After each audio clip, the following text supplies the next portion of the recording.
Hey, church family, it's Sean Shetler. How are you all doing tonight? I just wanted to share a word to encourage and lift you up. I didn't hear it or get this word from the Holy Spirit, but I heard it from another pastor, and it just kind of stuck with me, so I wanted to share this with you. And the passage is from 1 Samuel chapter 15, verses 22 through 26.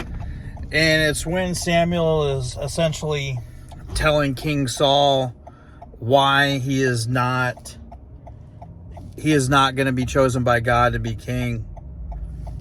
And essentially, the summary of the meat of the verse that I wanted to share with you is, don't let your extra credit sacrifice replace your obedience to God. So, you remember in college or high school, you could get extra credit on your homework or your test if you took it home, and you could work towards getting a higher grade. It's the same thing. We may sacrifice something in our life thinking that we're going to please God, but the only thing that we can do to please God is to be obedient and to have faith.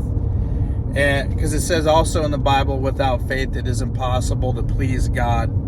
So I just wanted to share that message with you, and I hope you have a wonderful, blessed day.